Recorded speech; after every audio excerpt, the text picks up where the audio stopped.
Shalom Bapak dan Ibu dan saudara-saudara sekalian.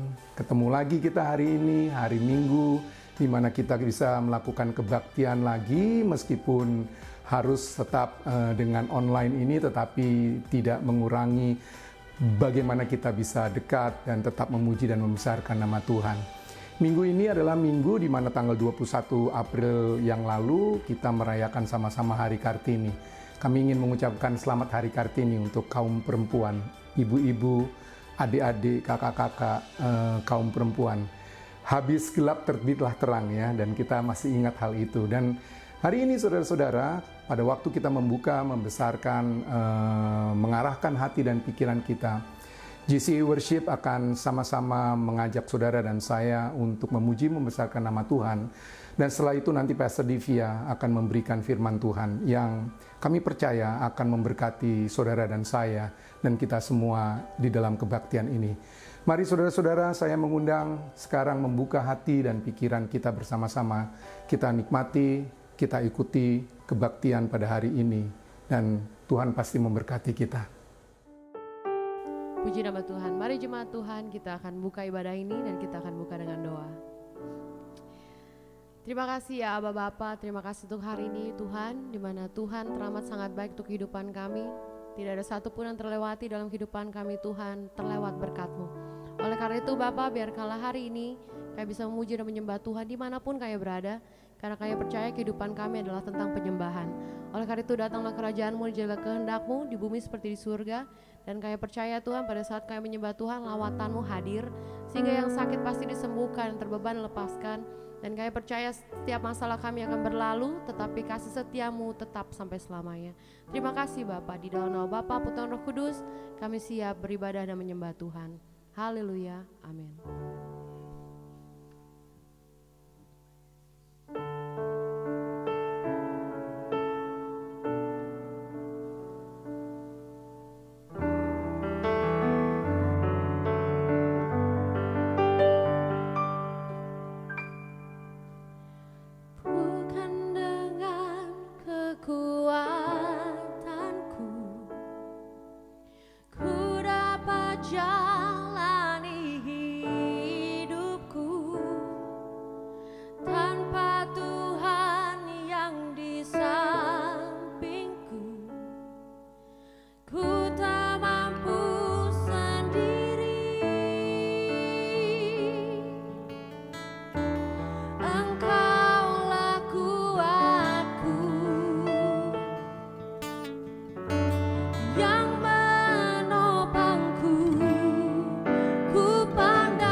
Puji Tuhan, Shalom Bapak Ibu Saudara-saudara sekalian yang diberkati oleh Tuhan Yesus. Saya percaya bahwa kita semua tetap merasakan kebaikan Tuhan, kita semua tetap merasakan kemurahan Tuhan dalam masa-masa yang kita rasa agak sulit hari-hari ini. Dan saya mengucap syukur sebab Tuhan sangat baik dalam kehidupan pribadi saya, sebab Dia tidak membiarkan saya untuk ragu dengan kuasanya. Dia tidak membiarkan saya untuk ada dalam hal-hal yang dapat menjauhkan saya daripada kasih-Nya. Dan di kesempatan yang indah ini saya mengucapkan terima kasih banyak untuk Pastor Indra dan juga Pastor Livia yang sudah memberikan kesempatan bagi saya dapat berbagi kesaksian saya kepada Bapak Ibu Saudara-saudara sekalian. Saya mengucap syukur sebab Tuhan sungguh menyatakan kuasa-Nya lewat apa saja yang saya temukan dalam kehidupan saya. Waktu saya mengambil keputusan memperbaiki kehidupan saya dengan Tuhan, waktu saya mengambil keputusan untuk duduk dan berserah di kaki Tuhan, Tuhan secara pribadi menguatkan saya dan meneguhkan hati saya, menyatakan bahwa Tuhan sangat mengasihi saya, saudara-saudara. Saya ingin bercerita bahwa akhir-akhir ini ada satu hal yang saya pikirkan yang terus berputar di benak saya tentang apa yang harus saya lakukan kepada Tuhan. Sebelum saya ke Jakarta, saya ada di Makassar untuk mengikuti seleksi tes CPNS dan saya belum lolos, saya gagal, saudara-saudara. Saya tidak lolos untuk tahap selanjutnya, dan itu tidak membuat hati saya kecewa, tapi itu lebih menguatkan saya kepada Tuhan untuk tetap berserah kepada Tuhan. Sebelum saya mengikuti sebelum saya mengambil keputusan untuk ke Makassar, saya berdoa, Tuhan, saya tidak mau pergi dan tidak membawa hasil seperti itu, saudara-saudara. Tapi orang tua saya terus mengatakan bahwa kita tidak pernah tahu sampai kita akan mencoba. Kamu harus berani dan kamu harus berbesar hati untuk menerima semua hasil yang bisa saja keluar. Dan beliau, orang tua saya, terus menguatkan saya seperti demikian, saudara-saudara. Dan akhirnya saya ke Makassar, saya mengikuti tes. Tapi sebelumnya saya berdoa dan sama Tuhan, saya tidak mau hasil yang saya dapatkan ini sepertinya membuat saya kecewa. Saya tidak mau, Tuhan. Saya berdoa minta sukacita dan damai sejahtera Tuhan di hati saya. Dan saya melakukannya dengan sangat santai. Maksudnya saya tidak tegang, saya tidak merasakan apa-apa. Maksud saya dengan damai sejahtera Tuhan yang Tuhan berikan kepada saya mengejarkan semuanya. Dan hasil yang saya dapatkan secara pribadi memang tidak memuaskan, tapi itulah hasil yang saya punya. Dan saya mengevaluasi diri saya sendiri, apa yang kurang, apa yang salah. Dan saya percaya bahwa sekalipun saya rasa persiapan saya sudah cukup matang, tapi jika Tuhan belum berkehendak, belum waktu Tuhan, saya percaya bahwa belum saatnya saya ada dalam apa yang saya impikan, apa yang saya inginkan, saudara-saudara. Dan akhirnya saya memutuskan untuk ke Jakarta. Saya pikir tahun depan saya akan mencoba, dan untuk menantinya saya mau untuk membantu kedua orang tua saya, dan saya mau untuk mencari pengalaman kerja di ibu kota ini, di Jakarta ini, saudara-saudara. Dan sampai saat ini hampir 2 bulan saya hanya ada di rumah saja, karena belum ada jalan, belum ada lowongan, belum ada panggilan untuk saya. Dan ditambah dengan pandemi COVID-19 ini membuat saya sepertinya harus lebih bersabar, lebih sepertinya saya akan lebih menanti lebih lama, saudara-saudara. Dan akhirnya beberapa minggu terakhir ini saya ada dalam titik yang dimana saya sepertinya mempertanyakan, ya, saya mulai meragukan apa sebaiknya saya balik saja ke Ambon atau apa sebaliknya, apa yang harus saya lakukan. Dan ada beberapa yang datang beberapa pikiran yang secara tidak langsung saya sudah untuk meragukan kuasa Tuhan dalam kehidupan saya. Saya bilang sama Tuhan, Tuhan, kok saya sepertinya tidak punya dampak, kok sepertinya saya tidak memiliki apa-apa yang diharapkan. Dan itu sangat membuat saya menjadi sedikit ragu dengan menjadikan saya ragu dengan diri saya sendiri, saudara-saudara. Dan di hati kecil saya mengatakan bahwa apapun keadaan saya, Tuhan sangat mengasihi saya. Tapi sayangnya hari itu saya tidak mengindahkan apa yang ada di hati saya. Saya membiarkan pikiran itu terus berputar-putar di pikiran saya, dan saya tahu bahwa saya sudah berdosa dengan apa yang saya pikirkan terhadap diri saya sendiri. Dan saudara-saudara, hari Minggu kemarin saya sakit, lambung saya sakit, dan itu cukup membuat saya kondisi saya sangat drop, saudara-saudara. Dan puji Tuhan, sebab firman Tuhan yang datang minggu kemarin sangat menguatkan saya secara mental saya, secara kesehatan saya, secara iman saya, sangat menguatkan saya, saudara-saudara. Tuhan bilang barang siapa saja berseru kepadanya, kepada namanya, ia akan menjawab, saudara-saudara. Dan saya sangat mengucap syukur sebab firman Tuhan sangat menguatkan saya. Saya memutuskan untuk datang di hadirat Tuhan. Saya mohon ampun, Tuhan ampuni saya sebab saya sudah berdosa terhadap pikiran saya. Saya meragukan waktumu, saya meragukan kuasamu dalam diri saya, dan saya meragukan ciptaanmu sendiri. Dan saya tahu bahwa kesempatan yang diberikan Tuhan, saya dapat berbagi kisah saya akhir-akhir ini lewat kesaksian ini adalah bukan sesuatu yang kebetulan. Sebab saya seperti yang saya bilang tadi, bahwa saya bilang, Tuhan, itu saya rasanya saya tidak berguna, begitu ya. Dan waktu Ibu Livia menawarkan kesempatan di mana saya dapat menyaksikan kemurahan Tuhan ini, hati saya seperti disentak oleh Roh Kudus.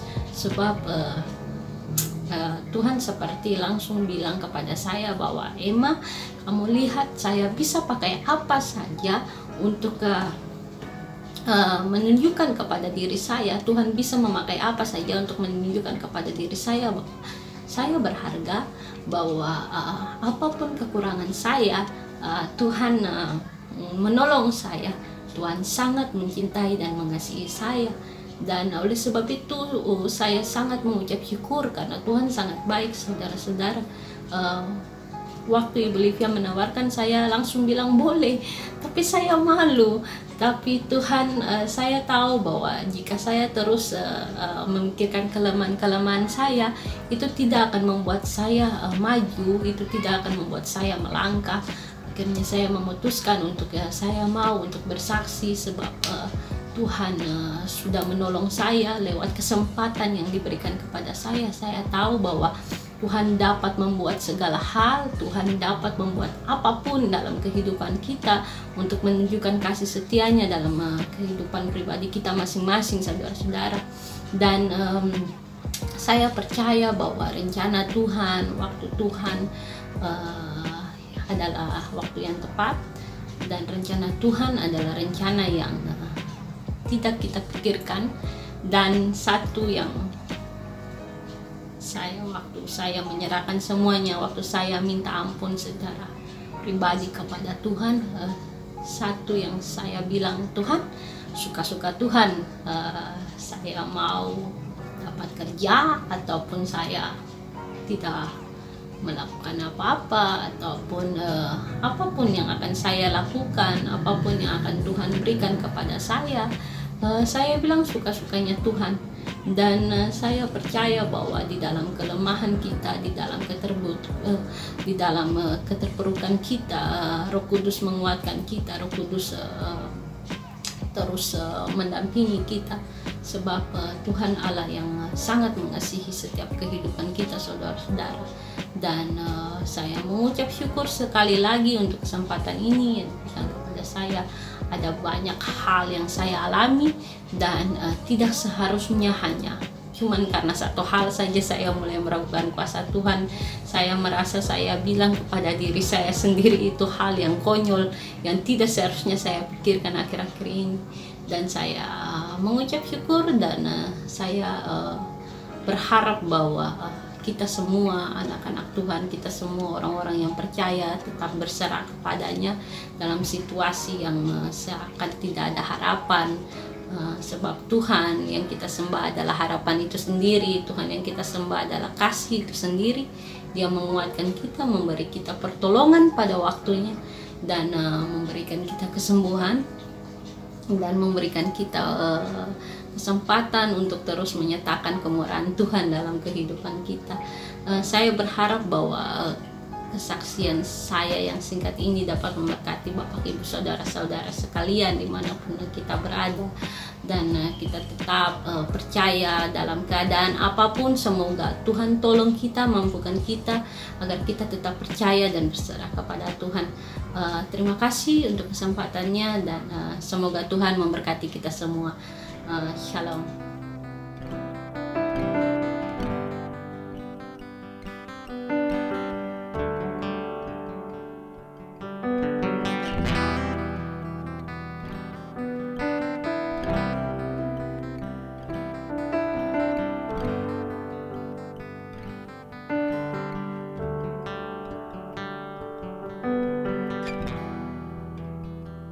You are here, moving in our midst.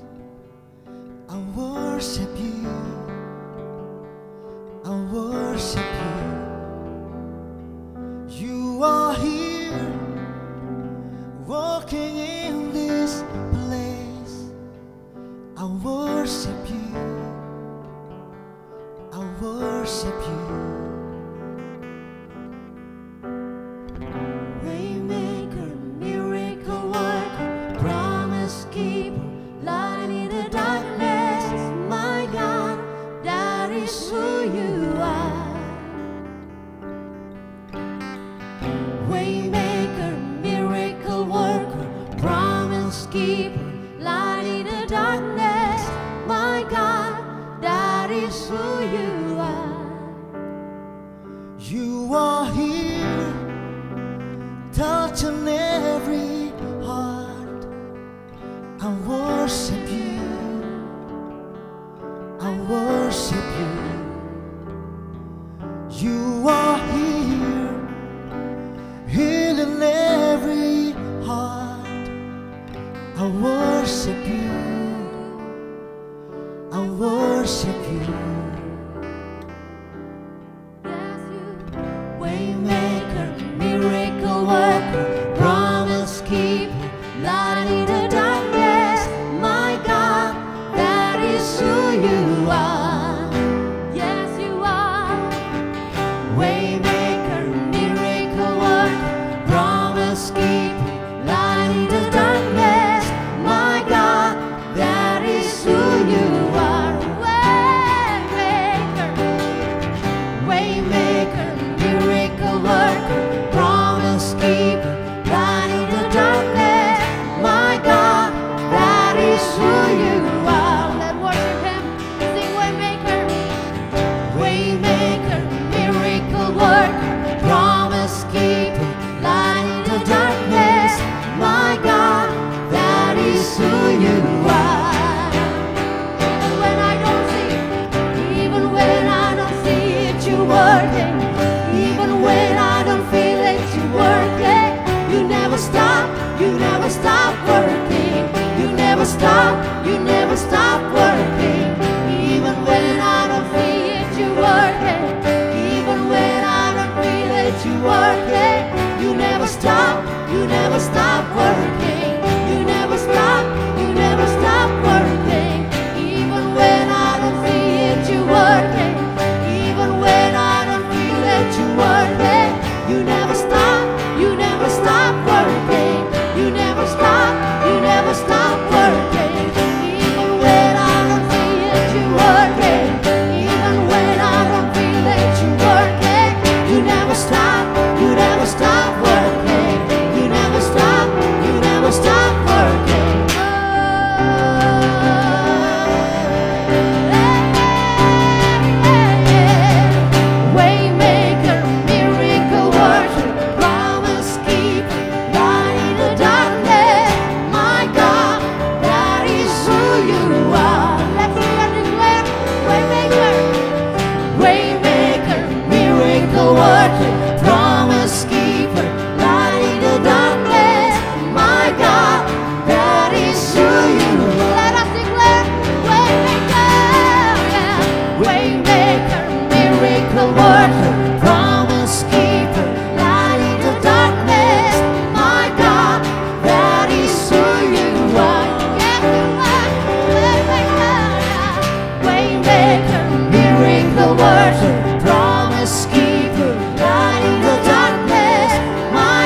Selamat berjumpa kembali Bapak Ibu Saudara sekalian yang terkasih dalam Tuhan di dalam kebaktian online JCA.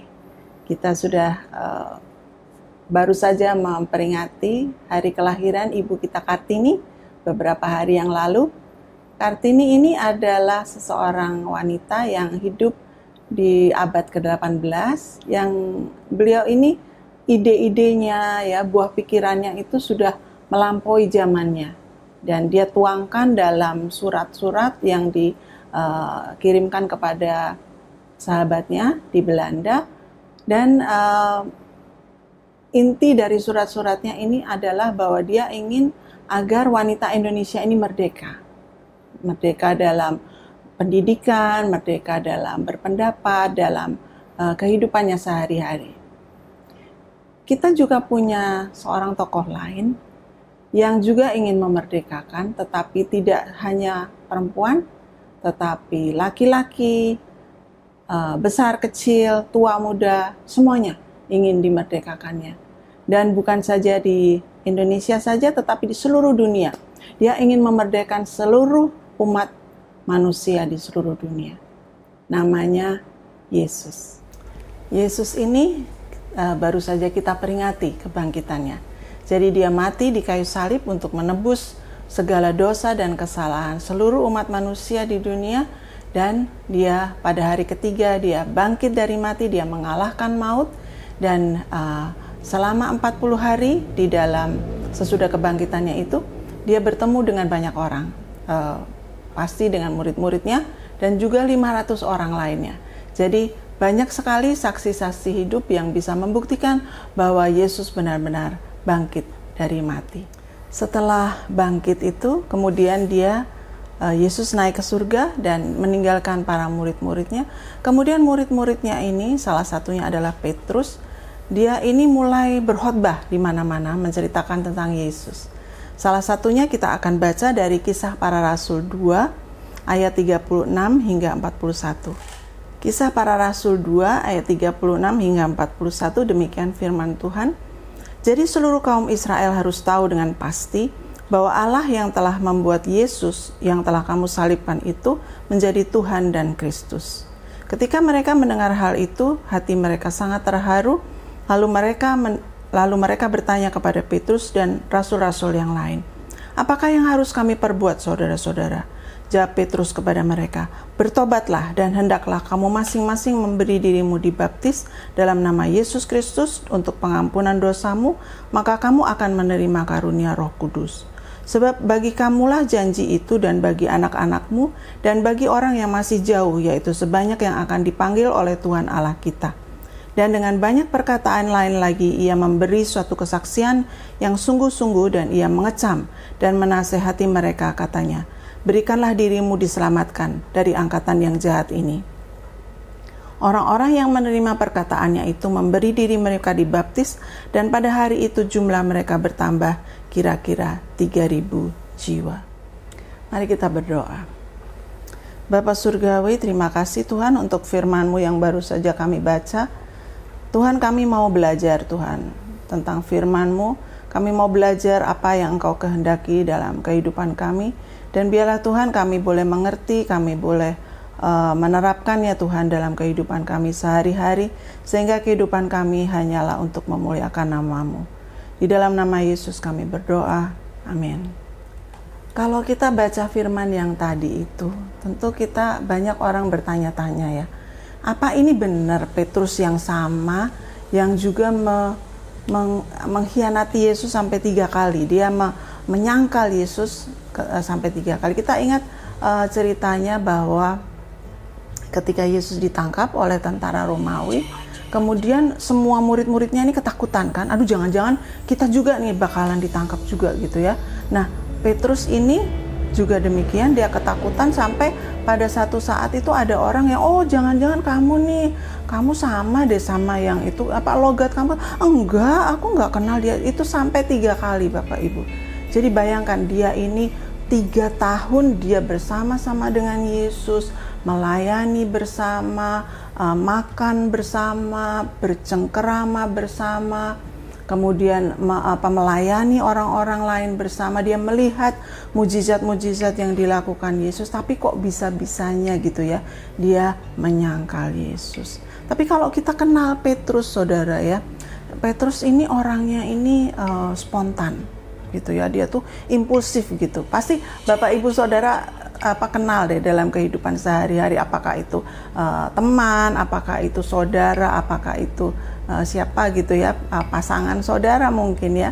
Nah, kalau orang yang spontan dan impulsif itu, apa yang ada di dalam pikirannya, demikian juga bisa kita dengar keluar dari mulutnya ya. Jadi langsung aja gitu ya, spontan.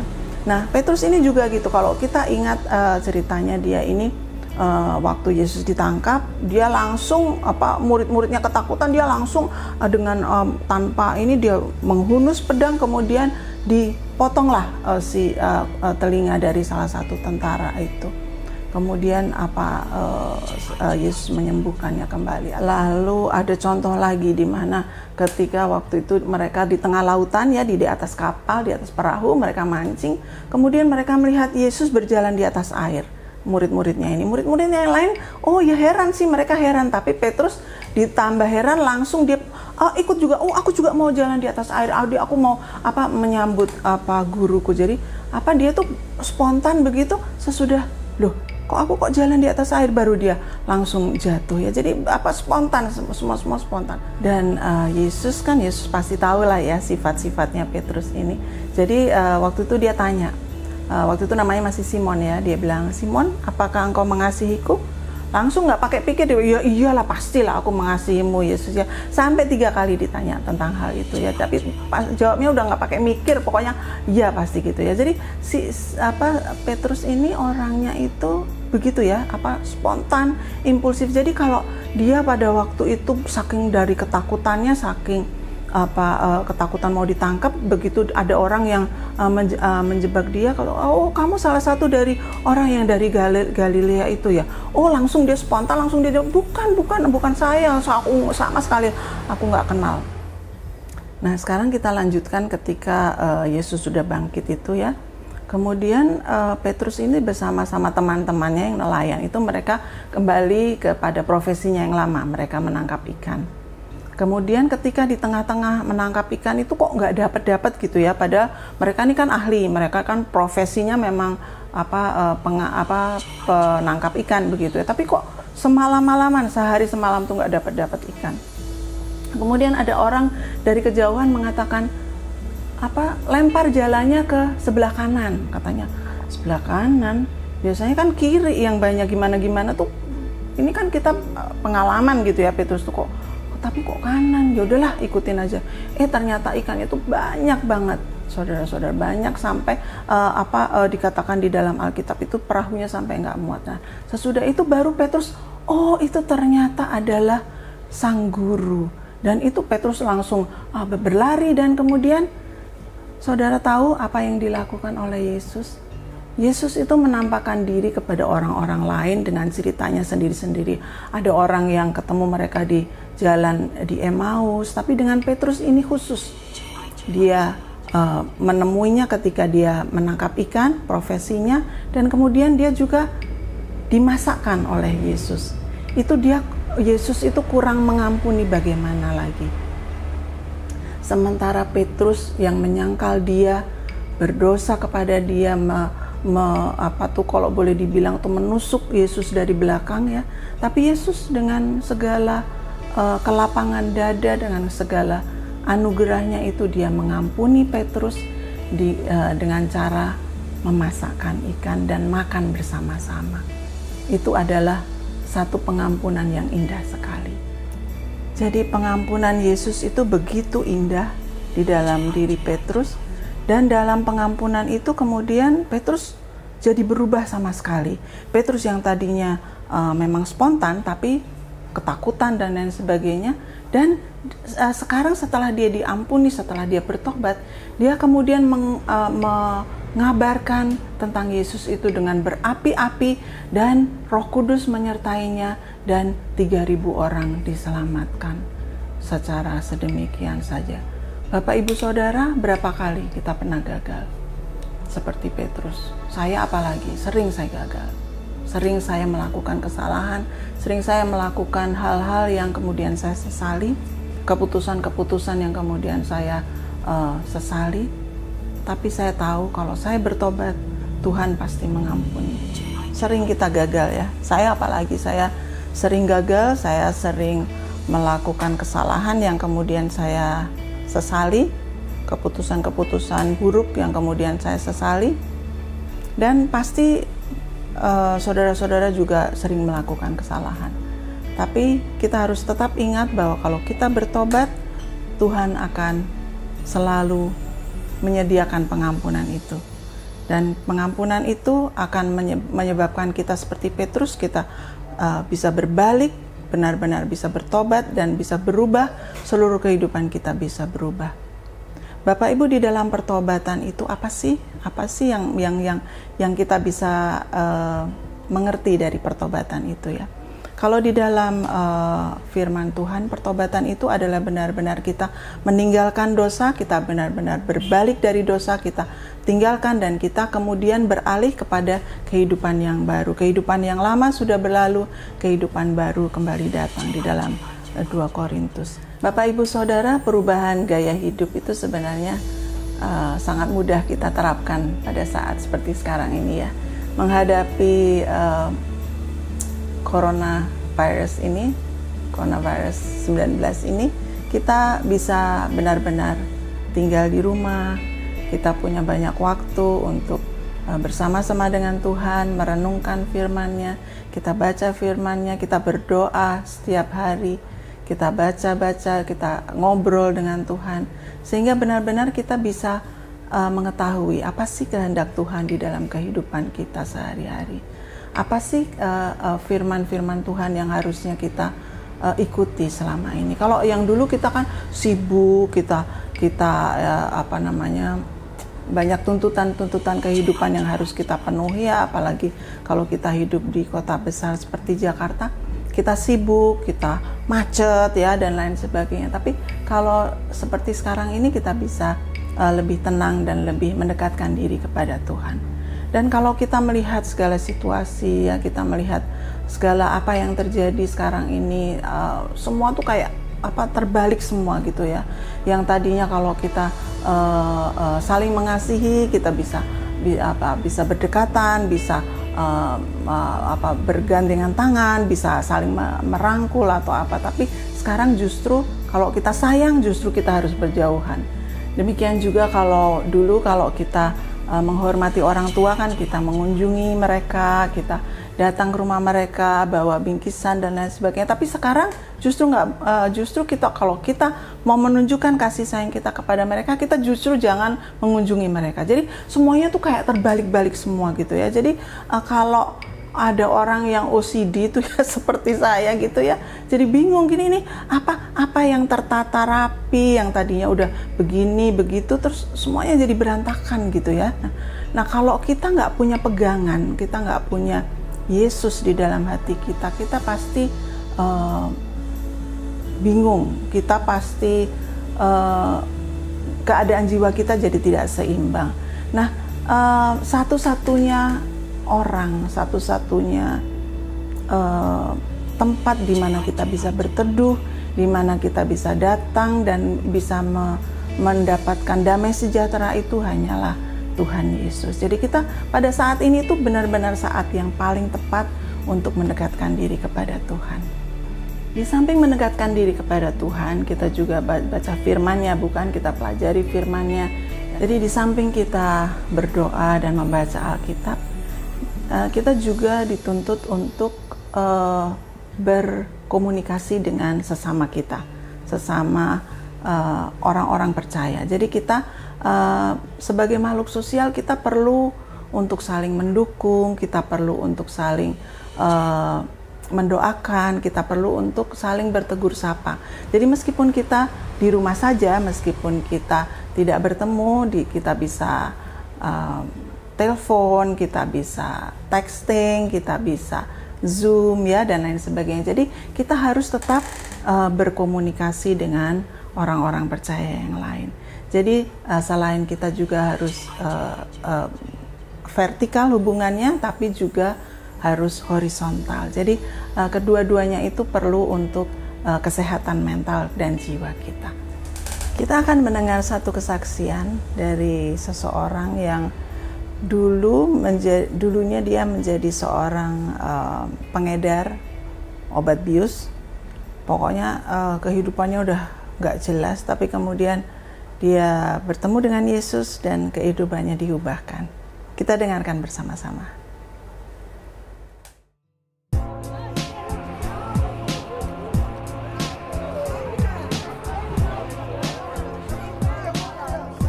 Meu nome é Jonathan Híbrido. Na minha infância eu fui abusado sexualmente. Perdi meu pai com 13 anos de idade por causa de questões financeiras. Pessoas da minha família contribuíram para que eu perdesse meu pai brutalmente. E depois disso, minha vida se tornou bem complicada, porque usei droga, bebi muito, me prostituí pra caramba, briguei pra caramba, fiz parte de gangues, fui traficante. Eu era uma pessoa desagradável para as pessoas que estavam ao meu redor, porque todas as pessoas com que eu me relacionava, eu levava elas para um caminho de morte também. As mães dos meus amigos não gostavam muito de mim, porque a minha vida era brigar, minha vida era me drogar, minha vida era me prostituir. Então, eu era uma pessoa que era conhecida por levar morte a outras pessoas. E quando, no dia 2 de novembro, que aqui é o dia de finados, ou o dia dos mortos, foi quando Cristo gerou vida em mim e eles fizeram um evento evangelístico e eu fui lá e lá eu ouvi falar de Jesus. Um pastor pegou o microfone e pregou o evangelho para todos que estavam ali presentes e foram exatamente 274 pessoas que levantaram a mão para Cristo aquele dia. Não a primeira vez, mas de forma com que tocasse o meu coração, de que respondesse à necessidade da minha alma naquele momento ali. E naquele dia eu levantei as mãos e confessei a Cristo como Senhor. Gente, eu queria cantar uma música para vocês que fala a respeito da minha vida. Eu tive uma vida muito, na idade de vocês, bem complicada, mas o Senhor me libertou. E eu falo pra caramba, então eu resolvi colocar tudo isso numa música pra poder todo mundo não ter que ficar 1 hora me ouvindo, né? Aí agora a gente fica menos tempo. E a música fala assim: é tudo uma questão de tempo até que o calor acalme o vento. Hoje meu objetivo é levar a vida a outras pessoas. Desde os 17 anos que eu também sou envolvido na cultura hip hop, sou MC e conheço o potencial que o hip hop vinculado ao evangelho tem para poder mudar a vida de um jovem, para mudar a vida de um adulto, para poder restaurar valores e restaurar famílias. Então hoje eu uso o hip hop junto com o evangelho para poder levar vida para outras pessoas. Dinheiro, porque tudo na vida se resume a isso. O apóstolo Paulo já nos dizia pra fugir desse vício. Eu era um garoto, 13 anos, pulando o muro da escola e na rua de casa, só multidão e prosa.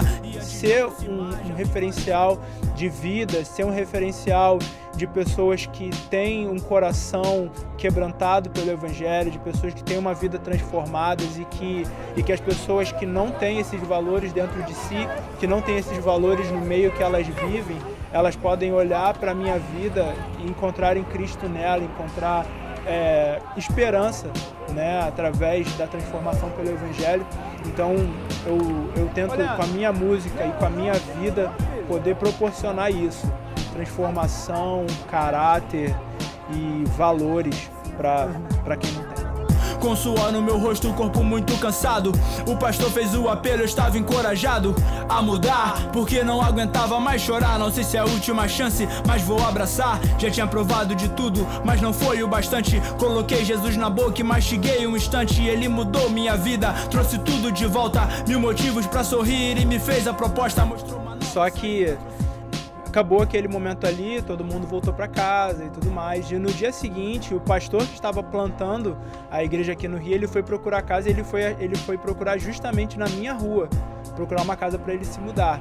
E aí ali a gente se conheceu pessoalmente, aí nós conversamos, e aí ele me explicou o evangelho e começou a me ensinar nos primeiros passos. E foi interessante porque alguns dias depois daquilo ele me ligou um dia falando que ele tinha tido um sonho, que eles estavam numa pescaria, só que eles passavam a noite inteira pescando, só que eles não conseguiam pescar peixe nenhum e por final eles conseguiram pegar um peixe, e que esse peixe era eu, porque dessas 274 pessoas, somente eu permaneci firme no Evangelho depois daquele tempo. Tudo que ele me pediu foi pra que estivesse aqui, testemunhando pra você o que ele fez por mim. Hoje estou transformado, curado, tudo de lado. O que não era nada agora é muito pro trabalho de pregar o evangelho da verdade que eu provei. Pensei que tudo estava perdido, mas agora eu sei que Deus tinha um plano melhor. Nada fugiu do controle. Na escada da vida subi até a torre. Estou livre do inferno através do sangue de Cristo. Nessa vida e na outra sei que estarei vivo. Sei o propósito de Deus, posso dizer que sou feliz. Na verdade, Jesus Cristo é tudo que eu sempre quis.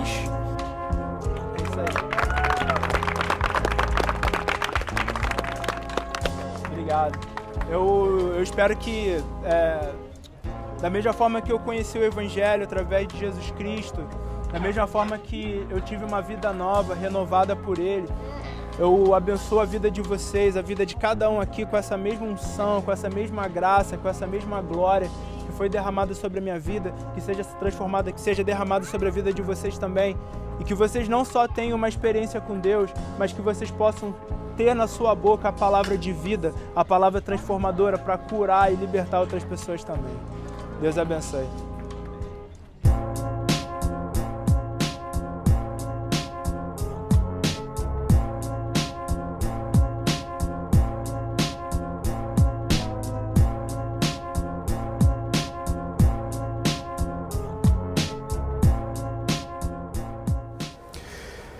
Mari saudara-saudara sekarang kita tundukkan kepala dan mengucap syukur atas segala yang Tuhan telah berikan, firman Tuhan yang indah, puji-pujian yang telah kita nyanyikan bersama.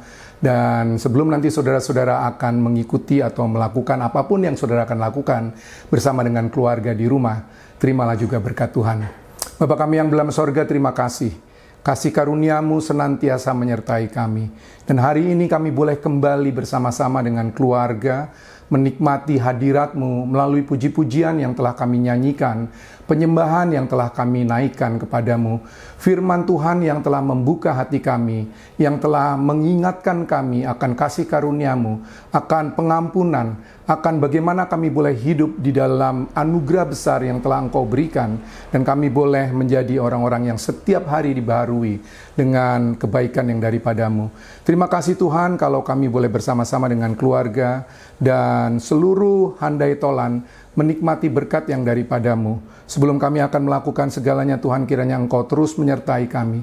Dan pada minggu yang akan datang, saat kami bekerja, saat kami melakukan apapun yang kami lakukan, baik itu di rumah-rumah, ada sebagian dari kami yang masih harus pergi ke tempat-tempat di mana kami akan melakukan segalanya. Kiranya Engkau menyertai kami. Engkau menjauhkan kami dari mara bahaya. Engkau menjauhkan kami dari sakit penyakit.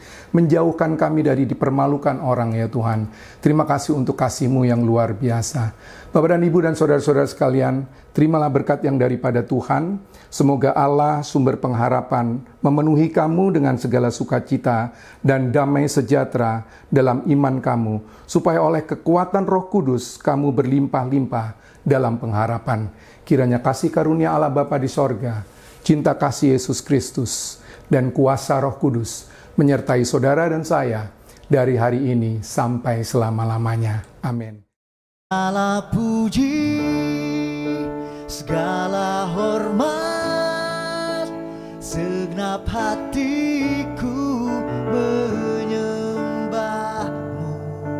Terimalah korban syukur sebagai persembahan yang hidup. Segala puji, segala hormat, segenap hatiku menyembah-Mu. Terimalah korban syukur sebagai persembahan